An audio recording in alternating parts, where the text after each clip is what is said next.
네, 오늘 시그널픽에서는 박정화 국민의힘 의원 모시고 자세한 얘기 나누겠습니다. 의원님 어서 오세요. 안녕하세요. 네. 오랜만에 뵙습니다. 이거부터 좀 여쭤봐야 될 것 같은데 어제 동대구역은 안 가신 건가요? 동대구역 안 갔습니다. 예. 뭐 지역구 일정도 있었고 아직 국민들한테 제가 무슨 얘기를 어떻게 외쳐야 되는지 잘 모르겠어요. 그러니까 우리 당이 장외투쟁을 좀 시작을 했습니다만은 글쎄 동대구역 광장보다는 우리 종로가 있는 광장시장을 먼저 가야 되지 않을까라는 생각이에요. 그러니까 시장, 민생 살펴라. 민생, 그다음에 민심, 지금 뭐가 문제인지, 네. 어떤 거를 우리 당이 해야 되는지, 우리 당은 뭐가 부족한지 이런 것들 다 들어보고 난 다음에 시작해야 되지 않을까라는 생각이 있거든요. 두 가지로 좀 나눠보면, 그러니까 첫째 하나는 뭐 기초학습 단계를 거치지 않고 그냥 심화 과정을 먼저 간 듯해요. 그러니까 요리를 할 때 이 식재료의 특징이 어떻게 되는지, 이걸 어떻게 손질을 해야 되는지부터 시작을 해야 나중에 그 중국 음식 하면 좀 웍질, 네. 뭐 이거 할 수 있는 거잖아요. 근데 예. 그런 과정 없이 이제 웍질을 하고 있는 것 아닌가라는 생각입니다. 그러니까 뭐 계엄, 탄핵과 탄핵, 그 다음에 대선, 이런 국면으로 보면 과연 우리 당은 무엇이 부족해서 지금 정권을 뺏겼는지, 어떤 연유로 이렇게 됐는지, 그럼 뭘 고쳐야 되는지에 네. 대한 생각 없이 지금 국민 여러분 우리 좀 도와주세요라고만 하는 거잖아요. 그러니까 이 기초 과정에 대한 정리가 없이 지금 막 얘기를 하니까 국민들한테 이게 많이 소구된다. 막 국민들이 정말 국민의힘 좀 어렵구나. 저 당이 뭔가를 도와줘야겠다. 이런 마음이 들지 않을 것 같은 생각이 좀 듭니다. 예. 그런 아쉬움이 좀 하나 있고. 일단 의석수 부족하죠. 그 다음에 정권 뺏겼으니까 대통령의 거부권도 지금 없죠. 그럼 결국엔 의지할 수 있는 건 국민 여론인데, 과연 국민 여론에 우리 당이 얼마나 가까이 가고 있고 가려운 부분을 얘기하고 있는지에 대한 그 과정 없이 너무 일찍 장외투쟁에 나가고 있는 것 아닌가라는 생각이 우선 하나 드는 아쉬움이 좀 있어요. 국민의힘이 하는 얘기를 좀 들어보자라고 할 거면 국민들도 약간 국민의힘이 하는 거가 좀 안타깝게 느껴지고 뭐 그래야 될 텐데, 그쵸. 일단 정리가 좀 덜 된 채로 나가니까. 그러면 있죠. 그러니까 두 번째 저런 게 있어요. 어제도 결국에 보면은 무슨 제가 이제 어감상 호칭은 제외예요. 예. 뭐 이재명 재판 다시 해야 된다. 뭐 이재명 끌어내려야 된다. 뭐 이런 얘기들만 나오잖아요. 그리고 결국에는 뭐 양당 대표 간에 무슨 똘마니 얘기만 논쟁. 결국 나오고. 그러니까 옛날에 이재명 대표 당시에, 그러니까 대통령 대선 전에 저희 당은 다 그랬어요. 그러니까 총선 때도 그랬고 대선 때도 그랬고 기승전 이재명. 네. 그 이재명 대통령 시켜주면 안 되니까, 이재명한테 정권 주면 안 되니까 모든 걸 다 이쪽으로 넘겨버렸거든요. 가령 뭐 윤석열 전 대통령이 국정을 너무 독단적으로 한다, 아니면 당에서 제대로 된 목소리를 정부에 내지 않는다, 뭐 이런 얘기해도 다 내부 총질이라고 얘기하고, 이재명 대통령 만들어주면 안 되니까 모든 건 다 덮어두자, 이렇게 갔잖아요. 네. 지금도 사실은 어제 나온 얘기가 과연 지금 이미 대선이 끝나서 대통령이 돼 있는 상황에서 이재명 끌어내려야겠다, 이재명 재판 새로 해야 된다라는 얘기만 해가지고 국민들한테 이렇게 다가갈까?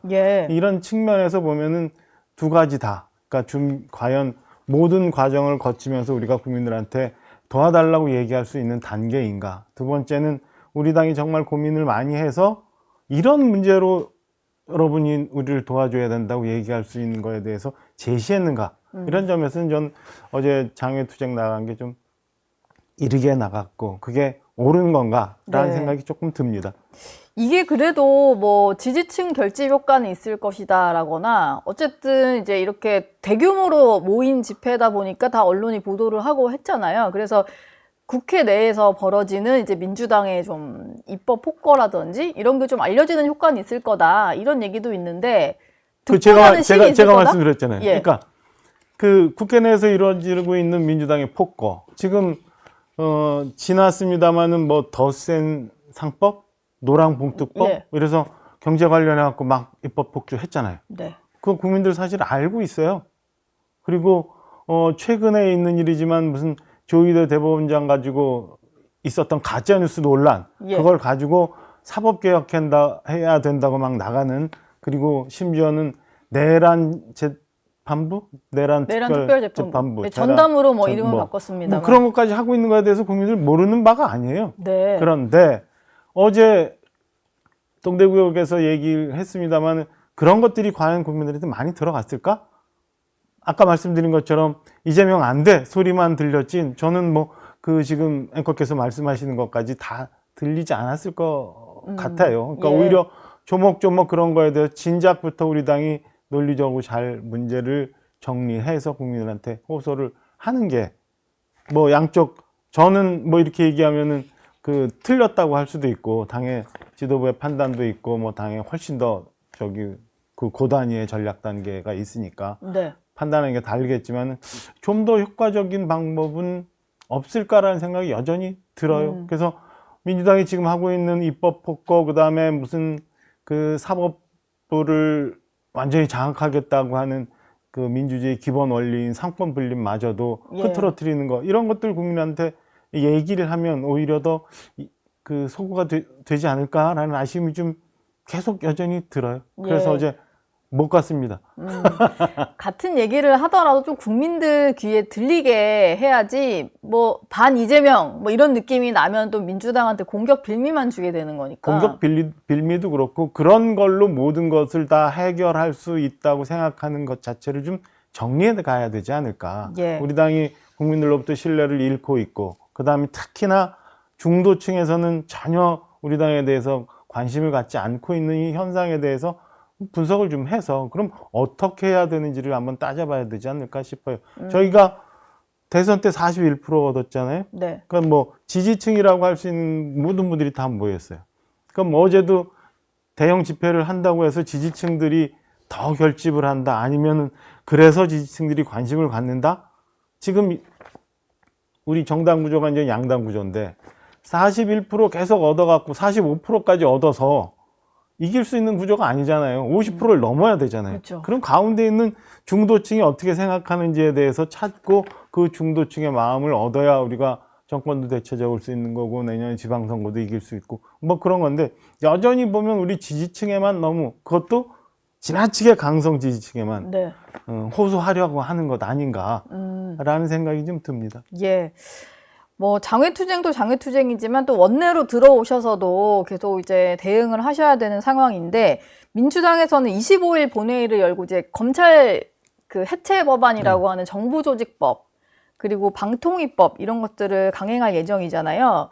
무한 필리버스터를 당에서 한다고 해요. 이건 좀 필요한 과정이라고 보시는 거죠? 지금 이제 두 가지 얘기들이 좀 있더라고요. 하나는 그 문제가 되고 있는 쟁점 법안에 대해서 필버를 하자라는 것과, 그 다음에 일부 더 우리가 그 국민들한테 얘기하기 위해서는 모든 법안에 대해서 필버를 걸어서 필리버스터를 해서 이 법안 처리 기간을 좀 늦춰야 여당이 야당에 대해서 좀 신경을 쓰고 협조할 수 있는 부분은 협조할 것 아니냐, 이런 얘기들이 있는데 오늘 오후에 정책의총이 있어요. 네. 그래서 거기서 얘기들이 많이 나올 텐데 어떻게 결론이 날지 모르겠습니다만 저는 필리버스터가 사실상 형해화됐습니다. 그게 그 민주당 의석만 가지고도 24시간 내에 끝낼 수 있어서 네. 법안 하나 가지고 오늘 시작하면 내일 그냥 끝날 수밖에 없어요. 그럼에도 불구하고 문제가 있는 거에 대해서 저는 좀 국민들한테 얘기하고 이걸 우리 언론들도 보도가 돼서 국민들이 알게 하는 과정은 그나마라도 조금 필요하지 않을까라는 생각입니다. 그래서 네. 오늘 의총에서 결론이 어떻게 날지 모르겠습니다만은 좀 더 효과적으로 민주당이 지금 막 가고 있는 거에 대해서 국민들한테 알리고 국민들의 여론을 좀 환기시킬 수 있는 방법이 좀 찾아졌으면 하는 바람이 있어요. 근데 예. 기본적으로 아쉬운 거는 너무 의석이 밀려서 할 수 있는 게 사실은 없어요. 국회 이제 그러네요. 네. 본회의장 가면 본회의 있죠. 그 이전에 법사위 거치죠. 그 이전에 이제 각 상임위 있고 상임위에서도 법안 소위들이 있는데 뭐 수로 하면은 모든 단계 다 어쩔 수가 없는 과정입니다. 네. 사실은 아쉬운 점이에요. 상임위도 위원장이 뭐 민주당이 훨씬 많으니까. 많고 뭐 쟁점이 돼서 논란이 돼도 나중에 호소하자 이러면 끝나버리는 거니까. 네. 이미 총선 때 저희가 의석을 많이 잃어버리면서 이런 일들이 그때부터 시작되지 않았나라는 예. 자괴를 합니다. 어쨌든 이제 법안 처리에 대해서 어떻게 대응하실지가 오늘 정책의총에서 결정이 되겠네요. 특검 수사에 대해서도 국민의힘 입장에서는 많이 좀 신경이 쓰이는 네. 그런 상황이실 텐데, 일단 특검에서 당원 명부를 확보를 해갔잖아요. 근데 통일교 교인으로 추정되는 11만 명의 명부를 확보했다. 근데 국민의힘 같은 경우는 지금 특검에서 문제 삼는 게 2023년 전당대회인데, 그 기간에 그 기간을 앞두고 가입한 통일교 교인 같은 경우는 3,500명에 불과하다. 뭐 이런 주장을 해요. 그러면은 사실 뭐 11만 명도 뭐 추정입니다만 11만 명에 가입을 했다 하더라도 실제 문제되는 기간에 조직적으로 가입한 건 3,500명 정도라는 얘기인데, 이렇게 된다면은 정말 그 민주당이나 뭐 여권에서 주장하는 대로 뭐 조직적인 개입 의도가 있었다라고 볼 수 있을까요? 그건 좀 더 봐야 될 것 같아요. 저희가 이제 지금 단정적으로 해서 우리 당에서 얘기하는 것과 특검에서 얘기하는 것과 모든 걸 다 인정을 하고 그걸 기준으로 얘기하기 이전에 사실은 좀 더 충분한 조사가 좀 있어야. 그러니까 2022년인가요? 2023년 전당대회 기간, 그 다음에 대선 후보 뽑는 기간, 이 중에 과연 통일교 신도들이라고 할 수 있는 사람들이 얼마나 많이 입당을 했느냐. 지금 뭐 11만 명이라고 얘기지만 그게 전체가 다 아닐 수도 있고 그 전에 입당했을 수도 있고 이유도 있을 수 그쵸. 있으니까요. 그러니까 얼마나 많이 어떤 지시에 의해서 한 목적적으로 입당을 했느냐에 대해서 조사 결과가 나와야 좀 판단할 수 있는 문제고, 이거는 사실은 그 특검에서 지금 저렇게 얘기하고 있는 거 이전에 저는 문제가 된다면 당 내에서도 좀 한번 살펴봐야 되지 않을까 싶어요. 그럼 우리 당 전체 중에 통일교 당시에 얼마나 집단 입단이 있었는지, 네. 그 다음에 뭐 홍준표 전 시장 얘기하고 있습니다만 과연 신천지는 또 얼마나 되는지, 응? 그러니까요. 뭐 이런 것까지, 예. 그 다음에 이후에 뭐 전광훈 목사 관련한 거, 뭐 전환기 씨 관련한 거, 이렇게 과연 특정할 수 있는 시기마다 집단적으로 뭔가 움직임이 있었고 그로 인해서 결과가 정말 바뀔 수 있을 정도의 움직임이 있었는지에 대해서는 저는 당내에서도 이미 심각하게 한번 좀 보고 그 건에 대해서 얘기를 해야 되지 않을까라는 생각이 듭니다. 저는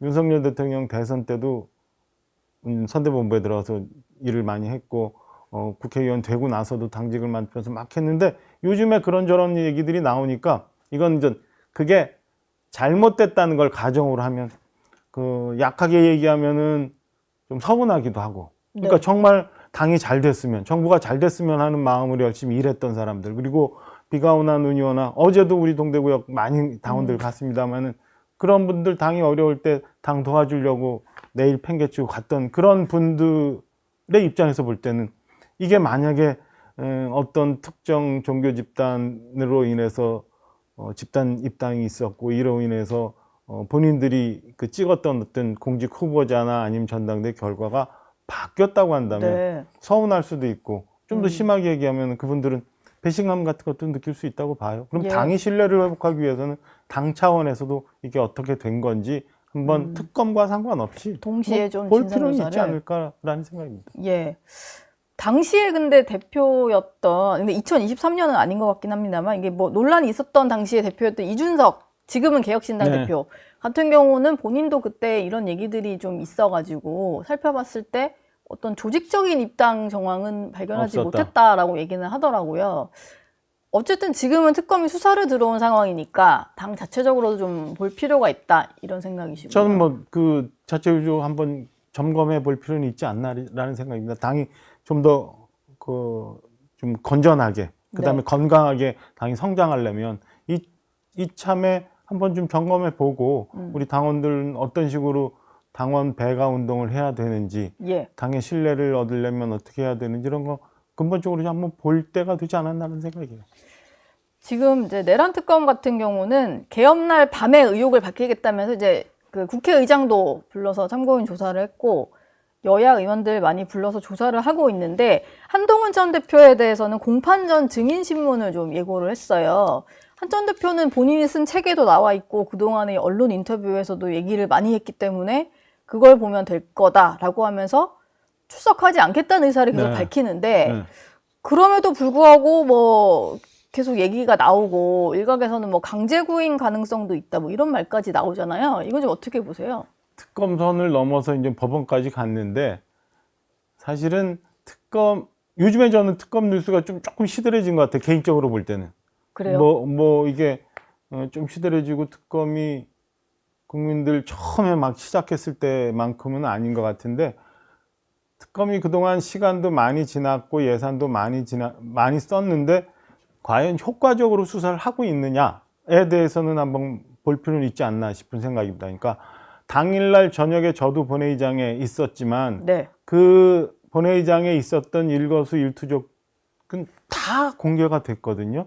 그러니까 텔레비전으로 국민 여러분 다 생중계로 봤고 이후에 한동훈 대표 같은 경우는 이제 책으로 써서 다 기술을 해놨고 보도도 우리 의원들 무슨 심지어는 단톡방에 대한 보도도 다 나와 있어요. 통째로 나왔잖아요. 통째로 다 나왔잖아요. 예. 다 봤으니까 네. 그날 밤에 그 계엄 해제 관련한 본회의장에서의 스케치가 특검에 얼마나 이 진실을 규명하는 데 도움이 될까. 오히려 그런 식으로 따진다면 그 한동훈 대표도 얘기하고 저희 당전에서 자꾸 주장합니다만은 몇 달 전부터 계엄이 있을 거라고 주장했던 분들.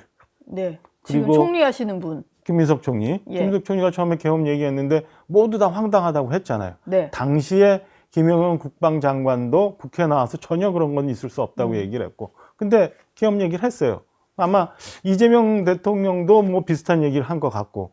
그러면 언제부터 그런 얘기가 있었는지 그게 무슨 근거로 그런 얘기를 했는지 조사를 해서 그 배경을 따져나가는 거는 왜 특검 안 하는지 모르겠어요. 그런 걸 먼저 하는 게 전체적인 상황을 확인할 수 있는 거지 그날 밤에 있었던 거를 굳이 애써 이렇게 참고인 조사를 안 받는다고 법원의 힘까지 빌리려 하는지 네. 잘 모르겠어요. 저는 결과적으로 그러면 좀 전에 말씀드렸던 거지만 특검이 지금 좀 시들해지니까 국민적 관심을 좀 끌기 위해서 또 야당의 어떤 정치인을 활용하려 하는 것 아닌가라는 생각이 하나 들고 예. 두 번째는 뭐 한동훈 대표 우리 당내에서 여러 가지 지금 상황이 있지만은 그 주류 상황은 아니란 말이에요. 그러면은 한동훈 대표 나와서 이런저런 얘기한 걸 가지고 그러면은 분열을 시키려고 하는 것 아닌가 이런 생각도 들고 네. 이미 다 나와 있는 걸 굳이 참고인 조사를 해야 될 이유가 뭐가 있나라는 생각이 듭니다. 그래서 특검이 정말 진실을 규명하려고 한다면 제대로 된 수사, 그다음에 필요한 분들 조사를 하는 게 맞지 특정인 한 사람 오라 가라라고 하면서 국민들의 관심을 이끌려고 하는 거는 옳지 않다라는 네. 생각이 듭니다. 그 박정호 의원이 초반에도 얘기를 하셨던 게 그 여러 가지 좀 준비 작업을 거치고 연구를 거쳐서 웍질에 들어가야 되는데 지금 웍질부터 한다라고 얘기를 하셨습니다. 근데 지금 국민들에게 좀 제대로 전달이 돼야 될 민주당의 어떤 뭐 몰아붙이기식 입법이라든지 뭐 그런 것들이 있잖아요. 제가 지금 여쭤보려고 하는 것은 뭐 조희대 대법원장의 뭐 사퇴를 비롯해서 좀 사법 개혁을 밀어붙이려고 하는 거라든지 여러 가지들 이제 민주당에서 나오고 있는 뭐 법안도 있고 그런데 박정호 의원이 보시기에는 뭐가 가장 좀 문제라고 보세요? 이건 진짜 국민들은 꼭 아셔야 된다. 이거 되면 큰일 난다. 두 가지, 그러니까 뭐 제일 큰 거는 사법 개혁이라고 봐요. 지금 그러니까 내란 특별재판부나 아니면 대법관 숫자를 늘리겠다고 하는 거나 제가 볼 때는 그 배경이 좀 이상하지만 그 배경은 민주당은 전 그렇다고 얘기 안 할 테지만 어찌됐건 삼권 분립이라는 게 이게 민주주의 기본 원리잖아요. 예. 그리고 그건 헌법에도 정해져 있는 거고 그다음에 법원의 임기도 정해져 있는 이유가 다른 권력으로부터 침해받지 않고 옳게 헌법에 따라서 법에 따라서 판단하고 사회가 안정적으로 갈 수 있게 판단해라라는 거잖아요. 네. 그거를 정치 권력이 그러니까 선출됐다는 것만으로 정치 권력이 우위에 있다고 얘기하는 거는 저는 민주주의의 근간을 흔들려고 하는 거예요. 그러니까 이게 목적이 뭐 일부는 그렇게 얘기합니다. 이재명 대통령의 사법 리스크를 재판 리스크를 좀 털어버리고 임기 후에도 안정적인 상황을 만들기 위해서 한다. 네. 어느 부분 일정 동감될 수 있는 부분. 그거 이전에 우리 어려서부터 배웠던 민주주의의 근본마저도 지금 선거에서 이겼다고 막 흔들려고 하는 거는 대한민국 근간을 흔들어 버리려고 하는 거라고 봅니다. 그러니까 그것만은 국민들이 좀 제대로 아시고 이것만은 아니라고 주장해 주시고 우리 당이 얘기한 건에 대해서 동의 좀 해주시는 게 맞지 않나라는 생각이 들고요. 예. 굳이 또 뭐 내일 모레 우리 그 정부조직법 개편이 있습니다만 검찰의 문제도 내가 마음에 안 들다고 지금까지 건국이 한 70여 년 동안 이렇게 저렇게 만들어서 축적돼서 만들어 왔던 국가기관을 저런 식으로 송두리째 망가뜨리고 뭐 해체해버리고 해체해버리면. 자기네들 마음대로 한다면 결국엔 그게 가면 국민들 피해로 가지 않을까. 그런 점에 대해서 좀 고민해 줬으면 하는 생각이에요. 공수처 생기고 난 다음에 형사 수사가 이렇게 잘 진행이 안 된다는 거 아니에요. 그러니까 수사 기소를 분리해버리고 뭐 이렇게 되는 경우 결국에는 국민들이 피해보는 사건이 잘 수사가 진행이 안 돼서 국민들만 자꾸 늦어지고 피해를 보는 것 아닌가. 이런 점에 네. 대해서는 국민 여러분이 좀 챙겨보셨으면 하는 생각이 있습니다. 예. 사실 저도 뭐 어떤 일이 생겨가지고 뭐 고소를 하든 고발을 하든 어딘가 가야 될 수도 있는데 수사기관이 너무 막 많고 혼재가 되어 있으면은 내 수사는 대체 어디서 누가 하는 건지 모르게 되는 이런 상황이 올 수도 그냥 있는 책상 거고. 속에 있는 거죠. 책상 속에 있는 그쵸. 거고 나는 그럼 밀릴 수도 있고. 밀리는 거고 나는 그 변호사 주력을 받아야 되니까 비용만 자꾸 들어가는 거고. 예. 그래서 1년, 2년 그냥 수사만 마냥 느려지는 상황이 오지 않을까. 그런 점에 대해서도 한번 그 깊이 고려를 좀 해줘야 되지 않을까라는 생각입니다. 예, 알겠습니다. 지금까지 박정학 국민의힘 의원 모시고 얘기 나눴습니다. 오늘 말씀 고맙습니다. 고맙습니다. 저희 영상 많이 시청해 주시고요. 좋아요, 구독, 댓글, 알림 설정 꼭 부탁드리겠습니다.